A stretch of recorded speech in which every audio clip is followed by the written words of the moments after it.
Hello children, welcome to my channel Easy 16. இன்னைக்கு Tamil Nadu syllabus standard 10 ஓட chapter 3 example number 3.8 பார்க்கலாம். இங்க solve சொல்லிட்டு மூணு equation கொடுத்திருக்காங்க.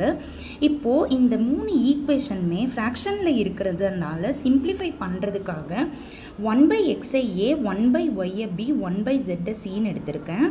அப்போ உங்களுடைய first equation என்ன ஆகும் அப்படினா 1/x பதிலா a by 2 அப்படியே இருக்கும். 1/y பதிலா b by 4 அப்படியே இருக்கும். 1/z பதிலா c by 3 அப்படியே இருக்கும் equal to 1/4. இப்போ இங்க நான் 2 4 3 க்கு LCM பண்ணா 12 ன்னு கிடைக்குது. சோ இப்போ நான் இங்க LCM பண்ணிருக்கேன்.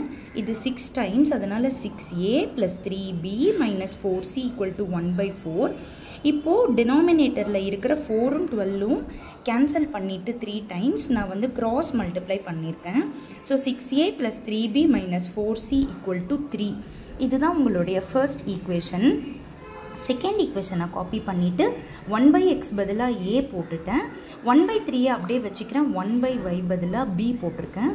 இப்போ இது இப்படி போய் மல்டிப்ளை ஆயிட்டு 3a minus b equal to 0 ன்னு வந்துரும். இது second equation. Third equation copy பண்ணிட்டு 1/x பதிலா a போட்டுருக்கேன். 1/y வந்து b ஆயிடுது. by 5 அப்படியே இருக்கு. 4 அப்படியே வச்சுட்டு 1/z பதிலா c போட்டுடுறேன்.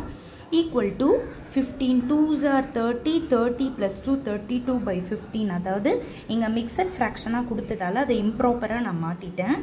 இப்போ இந்த பக்கம் 5 ஆல நான் LCM பண்றேன்.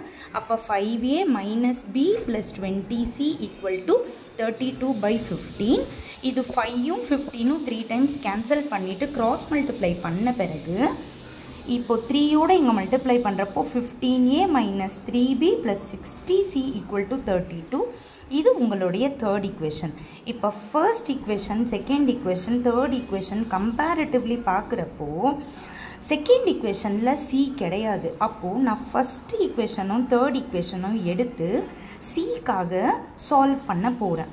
இப்போ third equationல 60 இருக்கு. first equationல 4c இருக்கு. அப்ப இதையும் நான் 60 மாத்தணும் அப்படினா 15 கூட மல்டிப்ளை பண்ணனும். சோ நான் first equation ஃபுல்லாவே 15 கூட மல்டிப்ளை பண்ணி எழுதி இருக்கேன். third equation அப்படியே காப்பி பண்ணியிருக்கேன். இப்போ 60c கேன்சல் ஆயிடுது. இப்போ இது ரெண்டும் ஆட் பண்ணா உங்களுக்கு வந்து fourth equation கிடைச்சிருச்சு. நெக்ஸ்ட் நான் என்ன பண்றேன் அப்படினா செகண்ட் ஈக்குவேஷனும் fourth ஈக்குவேஷனும் எடுத்து சால்வ் பண்ண போறேன். செகண்ட் ஈக்குவேஷனை 42 ஓட மல்டிப்ளை பண்றேன். fourth ஈக்குவேஷனை அப்படியே வச்சுக்கிறேன். இப்போ இதுல 42b கேன்சல் ஆயிடும். இது ஆட் பண்றப்ப 231a equal to 77. அப்ப a ஓட வேல்யூ வந்து இது 77 3s ஆர் கேன்சல் பண்ணா 1/3 வந்துருது. இப்போ கிடைச்ச a வேல்யூவை நான் செகண்ட் ஈக்குவேஷன்ல போட்டா எனக்கு 3 1/3 இது கேன்சல் ஆயிட்டு 1 minus b அப்ப b equal to 1 ன்னு கிடைச்சிருச்சு. இப்போ a வேல்யூ b வேல்யூவை நான் ஈஸியா இருக்கிற ஃபர்ஸ்ட் ஈக்குவேஷன்ல போட்டுருக்கேன்.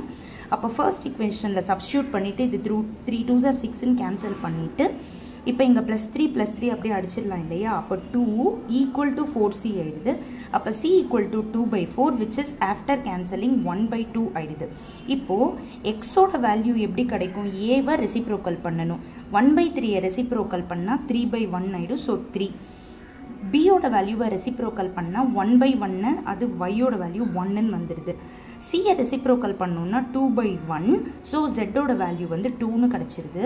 இப்போ நான் லாங் டிஸ்டன்ஸ்ல ஃபுல் சம் திரும்ப ஃபர்ஸ்ட்ல இருந்து காமிச்சிடுறேன். ப்ளீஸ் என்னோட சேனலை சப்ஸ்கிரைப் பண்ணுங்க, லைக் பண்ணுங்க, ஷேர் பண்ணுங்க. தேர்ட் ஸ்டாண்டர்டுக்கு ரொம்ப இம்பார்ட்டண்ட்டான அல்ஜிப்ரா ரொம்ப வெயிட்டேஜ் அதிகமான இருக்கிற சாப்டரை வந்து நான் கவர் பண்ணிட்டு இருக்கேன். என்னோட வீடியோஸில் NCERT சிலபஸும் நான் வந்து கவர் பண்ணிட்டு இருக்கேன். 10th NCERTயும் நான் கவர் பண்ணிட்டு இருக்கேன். 12th ஜென்ரல் மேக்ஸும் போட்டுட்ருக்கேன். 11th ஜென்ரல் மேக்ஸும் போட்டுட்ருக்கேன். அதனால் ப்ளீஸ் என்னோட சேனலை வாட்ச் பண்ணுங்கள், சப்ஸ்கிரைப் பண்ணுங்கள். ஃபுல்லாக ஒரு வாட்டி காமிச்சிடுறேன். Thank you children.